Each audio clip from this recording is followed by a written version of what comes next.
I stood at my kitchen sink on a quiet Tuesday evening in late October, scrubbing bits of flour from under my fingernails.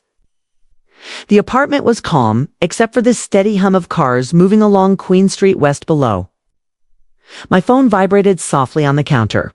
Mom's contact photo lit up the screen. I wiped my hands on a towel and picked it up.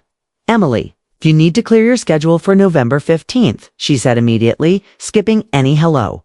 "What's happening on November 15th? Your brother managed to get us reservations at Meridian, the Meridian. Do you know how impossible that is?" Her voice lifted with excitement. "Opening night. Ryan's girlfriend knows someone who knows someone." I slowly placed the dish towel down. Meridian, my restaurant. The flagship location I had been planning for 18 months. "That's nice, Mom." Nice. "Emily, this is the event of the season. Harrison Blake himself is backing it. You know who he is, right? From Top Chef Canada.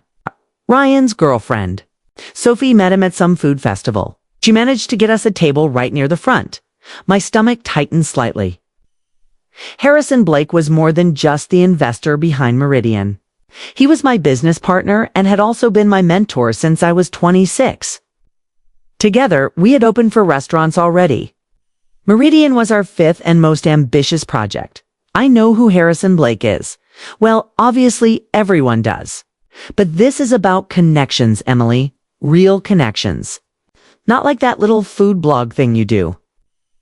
I had stopped correcting her about 3 years earlier. My food blog thing was actually Owen Hospitality Group, a restaurant collective that employed more than 230 people across Toronto and Vancouver. I operated under my middle name, Owen, and my ex-husband's last name, which I kept after the divorce. My family had never made the connection because they had never looked closely enough. The dress code is formal. Mom continued, "Please try to look presentable. Ryan is treating this as a business opportunity. Sophie is connected in the food world and he wants to make a good impression. I'll do my best." "And Emily, please don't mention that blog of yours, or whatever it is you do online. Ryan is trying to network with serious people." I stared at my reflection in the dark kitchen window. Serious people. At 28. I had been named one of Toronto Life's 40 under 40. At 30, Vancouver. Magazine called me the architect of modern West Coast dining. At 32, I was about to open a restaurant that had a 6-month waiting list before we even announced the menu. My family knew none of it. "Okay, Mom. Good. I'll text you the details. This is important, Emily. For once, try not to embarrass us." She hung up before I could answer. I returned to the sink, washing dishes automatically. The window reflected my tired smile. November 15th was going to be interesting. The truth was complicated. I had not exactly hidden my success from my family. I had simply stopped volunteering information when they stopped asking questions after. My divorce at 26, I threw myself into work. I kept my maiden name in my personal life, but used my married name for business. My family rarely visited Toronto's restaurant scene. They preferred expensive steakhouses where Ryan could be seen. Ryan was 36, a corporate lawyer at a major Bay Street firm. He had always been the golden child. Perfect grades. Perfect career path. Perfect life. I was the artsy disappointment, who had married too young and divorced too quickly. Mom lived in Oakville with my stepfather, David, a retired investment banker. They raised me to value the right schools, the right connections, and the right careers. Culinary arts had never been on that list.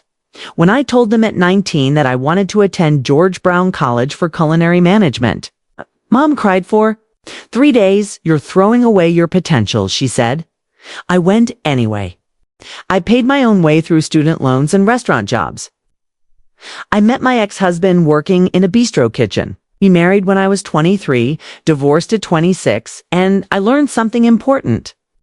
Sometimes your family's disappointment in you becomes a strange kind of freedom. They didn't understand the restaurant world, so they dismissed it. That was easier than trying to learn. The week before the opening, Harrison and I met at our Leslieville location to review the final layout of Meridian's kitchen. Your family is coming to opening night. Harrison raised his eyebrows. He was 51, tall and lean, with gray streaks running through his dark hair. 15 years on television had made him one of Canada's most recognizable chefs. Apparently, Ryan's girlfriend got them a table. Sophie Chen, Harrison, made a face. She has been calling my publicist every week. Sent me a fruit basket last month. She's trying to launch a food Instagram. Ryan thinks it's entrepreneurial, and they still don't know about you? I checked the temperature display inside the walk-in fridge. I stopped explaining. Years ago. They never asked the right questions. Emily, Harrison said gently. This might get awkward. Probably. You could tell them beforehand. I met his eyes, could I? Mom told me last week not to mention my blog thing, because Ryan is networking. How do I suddenly explain that I've been running a restaurant group for 6 years? You haven't lied, Harrison said. You've just been living your life, while they assumed I was failing. There's a difference. He leaned against the counter. Your mom is going to have a moment when she realizes. No, a big moment, I know. The restaurant will be full of media. Your name is on everything. Chef Emily Owen. They'll see it. Cold November wind rattled the windows. Then I guess November 15th is when we all find out what happens. It's the Sunday before opening night. I drove to Oakville for dinner. Mom's house sat on a quiet street lined with maple trees turning red and gold. Ryan's Mercedes was already parked in the driveway. Emily. Mom air-kissed both my cheeks. You're late. Traffic on the QEW. Inside, Ryan and Sophie were sitting at the island while David poured wine.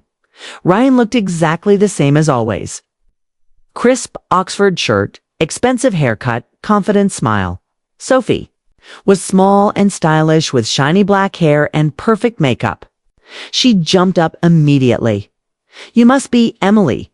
Ryan has told me so much about you. I doubted that. Nice to meet you.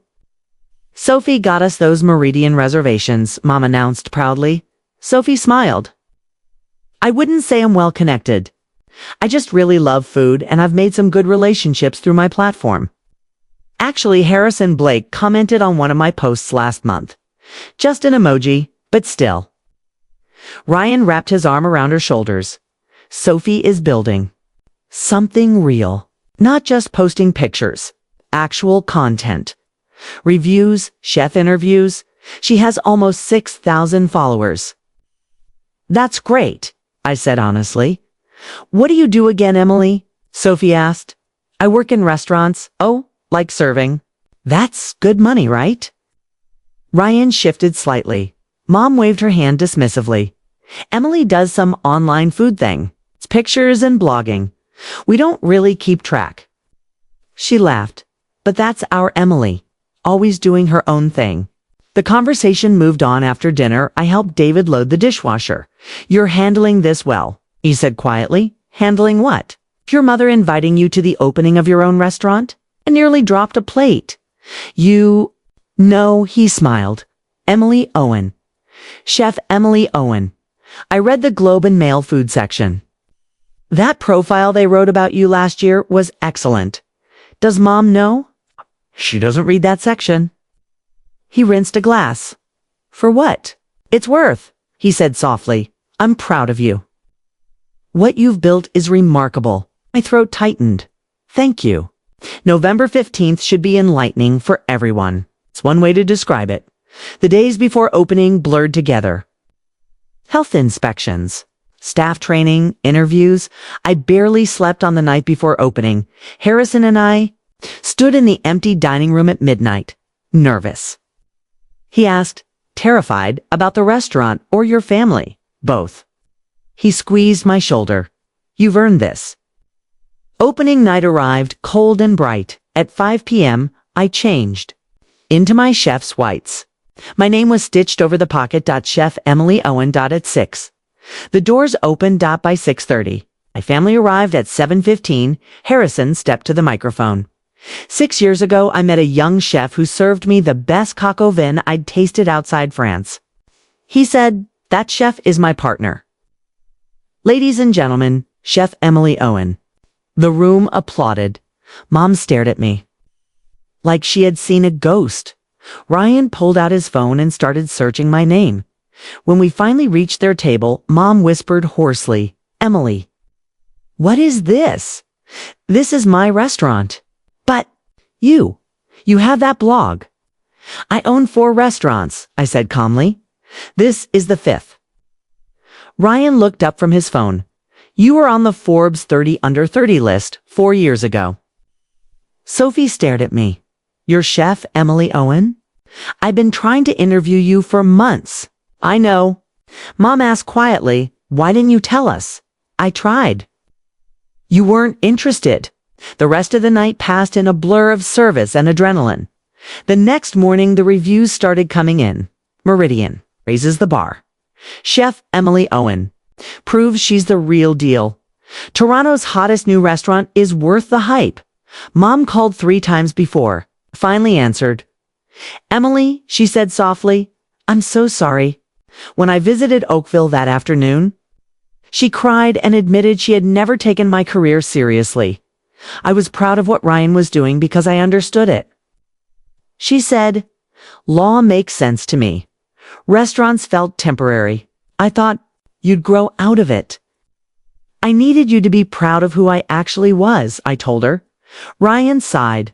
"I looked you up last night. Your company is worth millions. Closer to 15 now." He shook his head. "How did I not know my sister?" "Built a restaurant empire. Because you never asked." David nodded. "She's right." Slowly, things began to change. Mom started asking questions about menus and kitchens. Ryan visited once with apology flowers. It wasn't perfect, but it was progress. Months later, Meridian received 3 award nominations, including Best Chef for me. Mom cried again when she heard the news. This time the tears were happy ones. Standing in my kitchen one quiet afternoon, watching my team prepare for dinner service, I realized something important. Success does not require everyone's approval, but respect requires effort from both sides. My family had failed me by never asking questions. I had protected myself by stopping the answers. Now things were finally different. The kitchen timer rang. Dinner service would start soon. I tied my apron and stepped back onto the line, ready to cook.